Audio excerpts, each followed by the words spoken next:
So Standard 4, Part 7 says that teachers communicate effectively. And so communication, of course, is a huge topic. People do major studies on communication and get full degrees in this topic. So it's a broad, very, very, very broad topic.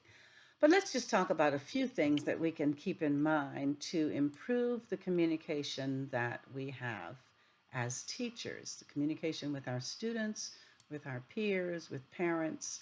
So, one of the things that we want to remember to always do is to be an engaged listener. So, when we focus on what the other person is saying, rather than thinking about what we want to say next, we're much more engaged. When we are tuning ourselves into listening and not just hearing, but listening for subtle intonations and listening for the feelings and the emotions that go with the words, then we are more engaged as a listener and that makes us a better communicator. By communicating in this way, we also help to lower our stress, and this supports our own well being, and our messages come out more clearly, calmly, more well received.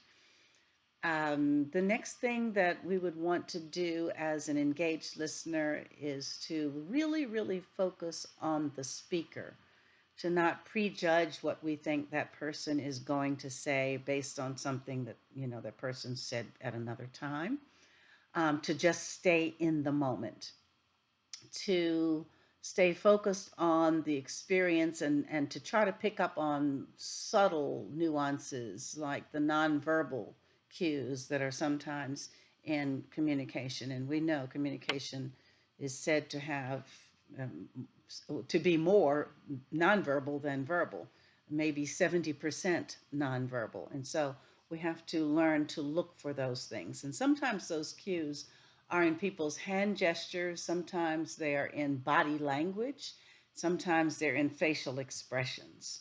And so we learn to look for all of those things. This one is going to sound a little weird, but we are told that if we tend to favor our right ear, so when someone is speaking to us, if we tend to even just actually direct this right ear to that person, or to tell ourselves that we're doing most of the listening with this right ear. And the reason for this is because the left side of the brain is connected to the right side of the body.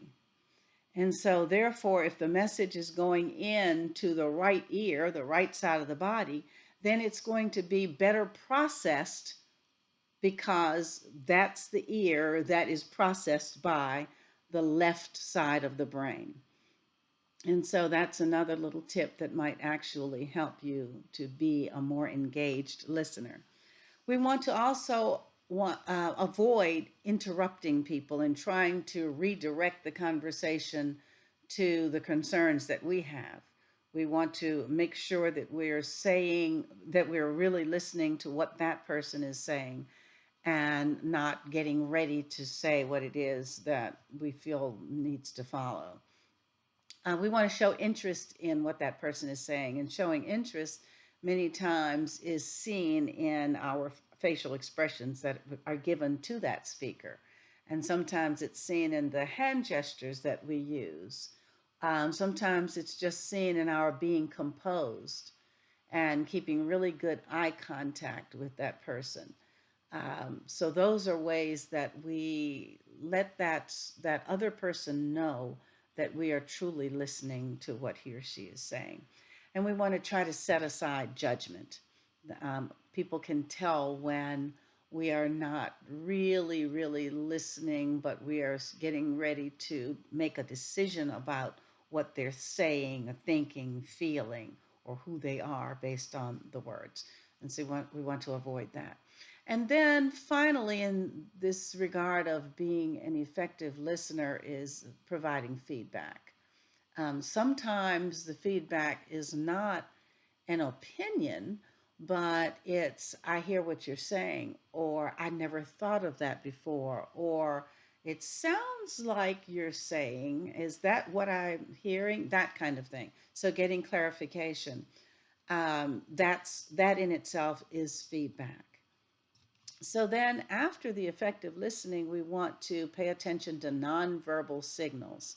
So we want to be aware of individual differences.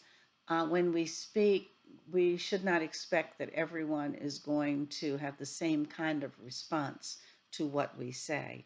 And so part of this is learning that individual and knowing how to um, sort of custom what we say to how that person typically receives messages from us. We want to look at nonverbal communication signals as a group. Don't read too much into a single gesture or into a nonverbal cue. Consider all of the nonverbal signals that we receive, and then sort of make a decision from there where to go with the message. Um, we want to improve the way we deliver a nonverbal communication. So we want to make sure our signals match up to the words, the message in our eyes, the message with our hands. Do they match the words that we're saying? We want to avoid negative body language. Okay, we don't want to stand like this or do our eyes like this, because those send messages, and sometimes those messages are off-putting and cause people to not want to communicate with us any longer. We want to make sure that there is a match between our gestures and our words. We don't want to do like this and then say yes, because this means no. And so that is one of the things that we have to be very, very clear on in the classroom so that we're not confusing students. Um, and finally, we want to keep stress in check, because if we are feeling stressed, if we're feeling overwhelmed, then our message is going to carry that. People will be able to tell that we are not communicating with them in a friendly, open, supportive sort of way. And so, to the extent possible, we want to be sure we're calm and we are free of other distractions, that we've left some things at home or at the office, or wherever event, that conversation took place, we've left that there, so that in the moment here in the classroom we're able to deliver a message that does not get constrained and distracted by other kinds of things going on with us in our lives. We want to use stalling tactics sometimes. Sometimes you just need that pause as you're speaking to try to collect your thoughts, to make sure it comes out correctly, and it puts you in a little bit more control of the words that you intend to say and the message that you intend to send. We want to make one point and provide an example or supporting information, instead of making a lot of points at one time and expecting students to retain all of that. So, making sure that we separate and clarify thoughts um, clearly, and not confusing them, giving people time to understand one thing at a time is important. Let's just say, like the first week of school or that first day of school, when teachers are sharing with students 3 or 5 things that are really, really important in order to maintain a good culture in the classroom. So when we say these things to students, or when we share them, let's just say on the board, we want to take time to address each one of those points and give each one sufficient time for a person to digest them, to comprehend them. We want to deliver our words clearly. That means the tone that we use, the articulation that we use, eye contact, keeping our body language relaxed and open. All of that has to do with delivering the message clearly.